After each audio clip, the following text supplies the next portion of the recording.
Aujourd'hui, on va parler d'un sujet ultra important pour toutes les entrepreneurs. Pourquoi être toi, c'est ta meilleure stratégie marketing?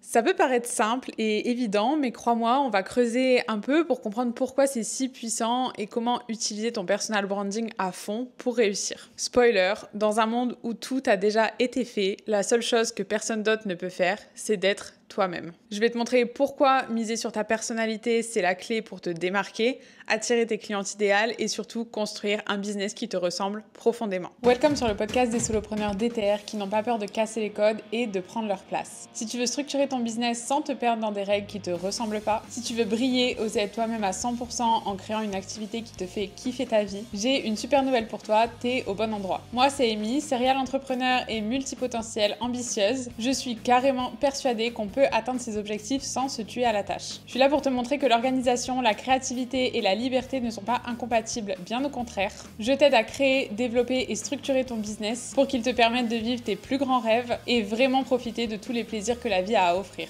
Le but, c'est d'avoir un business à ton image qui parte de toi, qui te fait vraiment kiffer, qui te permet de réussir selon ta propre définition du succès et ainsi pouvoir atteindre le Graal, être libre à 100%. Pouvoir travailler d'où tu veux, quand tu veux, comme tu veux, sur ce que tu veux, avec qui tu veux. Ici, on parle d'entrepreneuriat, de mindset, mais aussi d'organisation. Parce qu'un business structuré, c'est un business qui roule et qui te permet de vivre ta vie à fond. Je suis ravie de t'accueillir dans mon univers où tu apprendras bien vite à prendre ta place, devenir la star de ton domaine et briller sans t'excuser.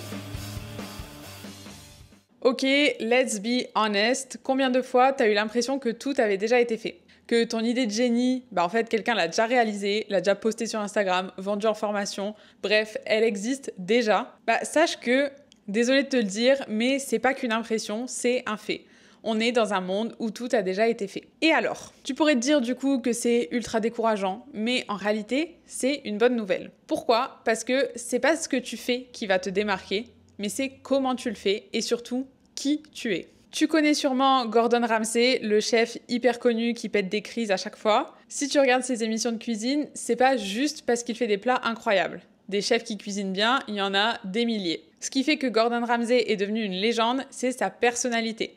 Ce mélange de passion, de colère contrôlée, de critiques très tranchantes et de moments où il est super empathique. Il pourrait donner exactement la même recette qu'un autre chef, mais du coup, sa manière de l'expliquer, son énergie, son franc-parler, c'est ça qui fait qu'on s'accroche à lui. La recette est la même, mais lui, il est unique. Un autre exemple qui me vient en tête, c'est Sabrina Carpenter. Beaucoup la comparent à Taylor Swift à cause des surprise songs et des changements de tenue pendant ses concerts. Elle pourrait juste copier ce que Taylor fait, mais elle y met son propre twist. Déjà, ce sont pas les mêmes chansons, c'est pas les mêmes tenues, et surtout, c'est pas la même vibe. Elle s'inspire de ce qui fonctionne, mais elle garde toujours son unicité. C'est ça qui la rend spéciale, c'est ce qui fait qu'elle a son propre public, même dans un domaine qui est hyper compétitif comme la musique. Dans ton business, c'est pareil. T'es pas obligé d'inventer un truc révolutionnaire pour réussir. Ce qui fait ta force, c'est ta perspective, c'est ton histoire, c'est ton caractère. Les gens ne veulent pas juste acheter un produit ou un service, ils veulent acheter à quelqu'un. Et ce quelqu'un,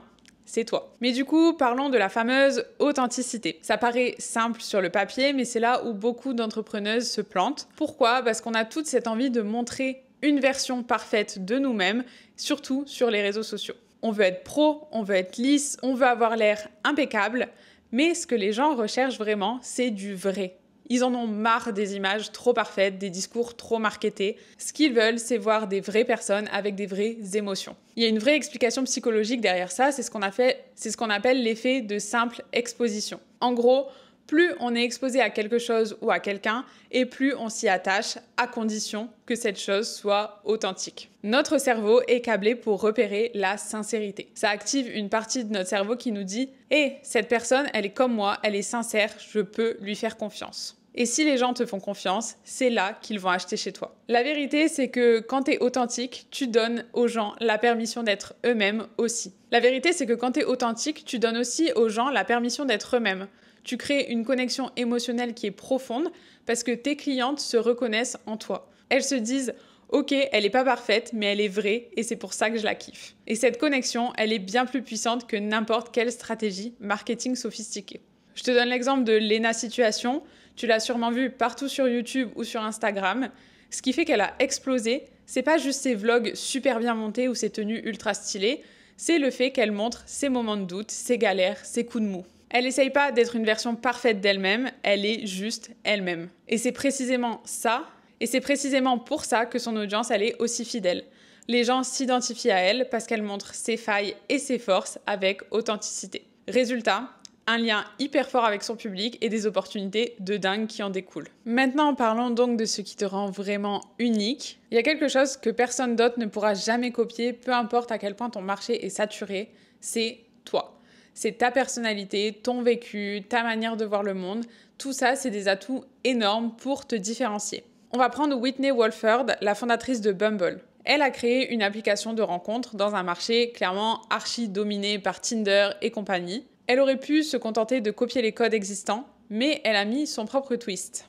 Sur Bumble, c'est les femmes qui font le premier pas. Elle a imposé sa vision féministe dans un secteur hyper codifié. Son unicité, sa vision personnelle du dating, c'est ça qui a fait exploser Bumble, au point que l'appli est aujourd'hui valorisée à plusieurs milliards de dollars. Whitney, elle a utilisé qui elle est pour se démarquer et créer une vraie entreprise qui cartonne. Donc je le répète, ton unicité, c'est vraiment ta clé pour te démarquer. Les gens n'achètent pas ce que tu fais, ils achètent comment tu le fais. Quand tu mets ta personnalité au centre de ton marketing, tu vas créer une connexion émotionnelle bien plus forte que si tu te contentes de présenter tes offres sans âme et sans saveur. Évidemment, ça serait pas un bon épisode de podcast si je te parlais pas de Queen Taylor Swift. Taylor Swift, au début de sa carrière, elle était l'image même de la country girl lisse et parfaite, la girl next door. Mais elle a su évoluer, partager ses vulnérabilités, ses moments de doute, ses échecs amoureux, ses expériences les plus intimes à travers ses chansons.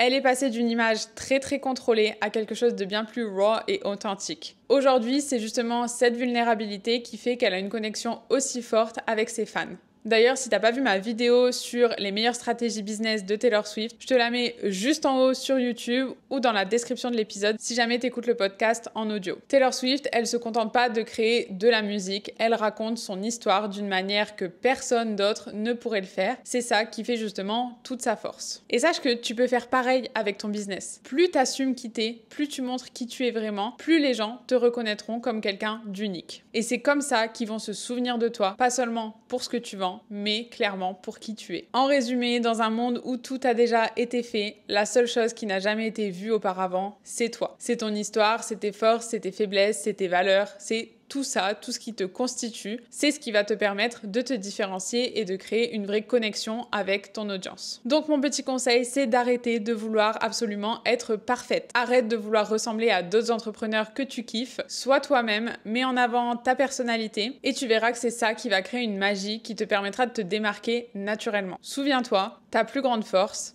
c'est toi. Je serais curieuse que tu me dises en commentaire quels aspects de ta personnalité t'aimerais faire davantage ressortir dans ton business. Si tu veux me laisser ton compte Insta pour que je regarde aussi ce que tu fais, ça sera avec plaisir que j'essaierai de t'apporter quelques clés pour mieux incarner tout ça. Si jamais tu nous écoutes en audio et que t'es pas au courant, le podcast est aussi dispo en vidéo maintenant sur YouTube, donc je t'invite à nous rejoindre là-bas. Et moi je te dis à très vite dans un prochain épisode. Bye!